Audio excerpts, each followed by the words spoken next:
Everyone, শুরু করছি আজকে একটা নতুন ব্লগ। আজকে হচ্ছে বৌভাত। তো আমি এখন এসছি মেয়েকে একটুখানি মানে বউকে এখন একটুখানি সাজিয়ে দিতে। আমি রেডি হয়ে গেছি। আমাকে কেমন লাগছে আমি আপনাকে একটু দেখাচ্ছি, দাঁড়ান। দেখুন, আমি আজকে মেখলা পরেছি। তো দেখা যাক এরপর কি হচ্ছে, আস্তে আস্তে দেখতে পাবেন। ওকে যে ভাত কাপড় দেওয়া হবে তার রান্নার রেডি করছে তোতনের বৌদি।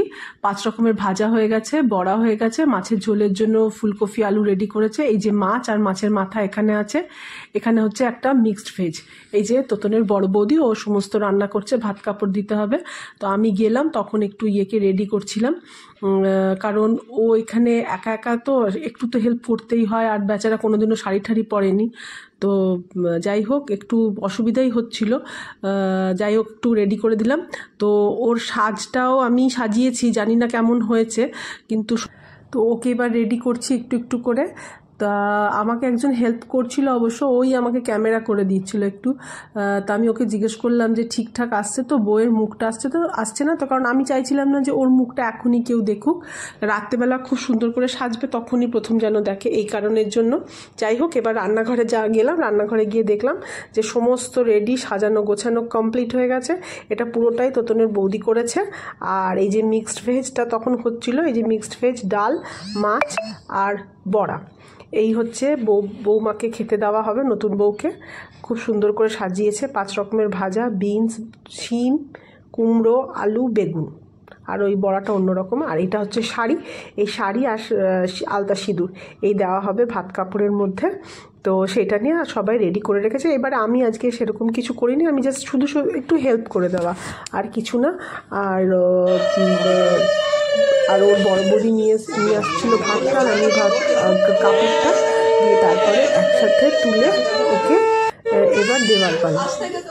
তো সবাই মিলে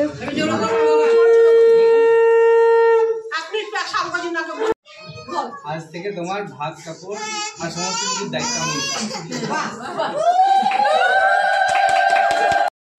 আমরা ভেবেছিলাম সব একটা একটা আলাদা আলাদা করে বলবো, কিন্তু ও বাবা, ও তার আগে সব বলে দিয়েছে, ভাত কাপড় সমস্ত কিছুর দায়িত্ব। তো তাই জন্য আর এগুলো আর বলার কিছু ছিল না। এসব একসঙ্গে তো সবগুলো দেওয়া যাচ্ছিল না, এত সব রান্না, তাই জন্য এক এক করে দিচ্ছিলাম। তো এরপর আমাদের ক্যামেরাম্যান বলছিল একবার এদিকে আসুন, একবার ওদিকে আসুন, এই কারণের জন্য। তো ব্যাপারটা হচ্ছে যে আমি এইসব না করলেও হতো, কিন্তু প্রথম থেকে বিয়ে বাড়িটার মধ্যে আছি তো, তাই আর না করে কিছু পারলাম না, আমাকে করতেই হলো সব কিছু। তো ওকে প্রণাম করতে বললাম। এই জায়গাটা খুব মজা হয়েছিল, ও প্রণাম করলো।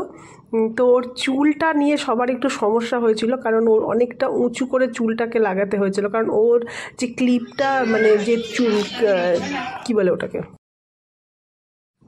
মুকুটের সেটিংটা ঠিক করার জন্যই আমাকে চুলটাকে ওইভাবে বাঁধতে হয়েছিল। যাই হোক, এরপর হয়ে গেল খাওয়া দাওয়া। তারপর বিকেলবেলা সেজে গোজা রেডি হয়ে গেছি আমি, সেজেছিলাম খুব সুন্দর। তারপরে গেলাম আমরা ইয়েতে, কি বলে, কেমন লাগছে আমাকে আপনারা কমেন্ট করে জানান। আমার শাশুড়ি মা বলেছে আমাকে রানিমা লাগছে। এই যে আমরা বেরোচ্ছি, তো বাইরে প্রচণ্ড কুয়াশা। আমি পরেছিলাম লেহেঙ্গাটা আমি ঠিক মতো করে একটু পরতে অসুবিধা হয়েছে, কারণ আমি যখন এটা কিনেছিলাম তখন একটু বেশ মোটা ছিলাম। এখন একটু রোগা হওয়ার জন্য মানে সব কিছু একটু গন্ডগোল হয়ে গেছে। আমি বুঝতে পারিনি যে আমি এতটা রোগা হয়ে গেছি, মানে রোগা না, মানে এইটা যখন ছিল সেই অবস্থাতে। তো আমি না বিয়ে বাড়িতে বেশিক্ষণ কাটাতে পারিনি, খুব তাড়াতাড়ি চলে আসতে হয়েছিল। ছেলেটা পড়াশুনোরও ব্যাপার ছিল, আর ওখানে গিয়ে ঠান্ডার ব্যাপার ছিল। তো যেই কারণেই হোক আমাকে তাড়াতাড়ি চলে আসতে হয়েছিল। ওইটা আমি তাই জন্য এই জায়গাটাতেই আমি আপনাদেরকে দেখিয়ে দিচ্ছি। বেশি ঘরে একটুখানি খুব সুন্দর লাগছিল বলে আমি এটা নিজের জন্য রেখেছিলাম, কিন্তু এটা আমি এখন ব্লগে দিয়ে দিলাম। আর বাইরে গিয়ে দেখছি প্রচণ্ড অন্ধকার, আর মানে প্রচণ্ড কুয়াশা ছিল। আর বেশি কিছুই আমি আর শ্যুট করতে পারিনি, কারণ তাড়াতাড়ি চলে আসার জন্যে। খাওয়া দাওয়ারও খুব শ্যুট করার ইচ্ছে ছিল, কিন্তু মোবাইলের হঠাৎ করে দেখছি চার্জও ছিল না। খুব খারাপ লাগলো। আমি শেষটা, মানে বিয়ের সব কিছুই করলাম, লাস্টের দিকটা যেটা আরও বেশি ভালো করে করা উচিত ছিল সেটা আমি কিছুই করতে পারলাম না। মনটা আমার খারাপ হয়ে গেল, কারণ আমি এই সিরিজটা খুব মন দিয়ে করার চেষ্টা করেছিলাম, আর আমি ভেবেছিলাম ব্লগিংটা কন্টিনিউ করতে পারবো, কিন্তু জানি না আবার কবে শুরু করতে পারবো। তার একটাই কারণ, আমাদের বাড়িতে আবার আমার শাশুড়ি মা হঠাৎ করে অসুস্থ হয়ে গেছে বিছানায়। এখন আমি ব্লগিং করে জানি না আমি আবার কবে ব্লগ দিতে পারবো। তো এই ছিল আমার পুরো বিয়ের সিরিজ। পরপর 4 দিনের আমি একদম করেছিলাম, কিন্তু আজকের ব্লগ দিতে অনেক দেরি হয়ে গেল, বৌভাত বেশ অনেক দিন হয়ে গেছে। যাই হোক, আমি খুব ইচ্ছে ছিল এটাকে খুব সুন্দরভাবে প্রেজেন্টেশন করবার জন্য বৌভাতের দিনটা, কিন্তু আমি করতে পারলাম না। এটা আমার দুঃখ থেকেই গেল, কি আর করা যাবে। তো কেমন লাগলো সবাই কিন্তু প্লিজ জানাবেন, আর লাইক করুন। লাইকটা তো কোনো ব্যাপার না, দেখলেই লাইক করা যায় টুক করে, আর বিনা পয়সায় আসে। যাই হোক, এই হচ্ছে ব্যাপার। এবার আমি বাড়ি চলে এসেছি, দেখা হবে তাহলে একটা নেক্সট ভিডিওতে। সবাই ভালো থাকবেন। ও দাঁড়ান, তার আগে আমি একটু তত্ত্বগুলো দেখিয়ে দিই।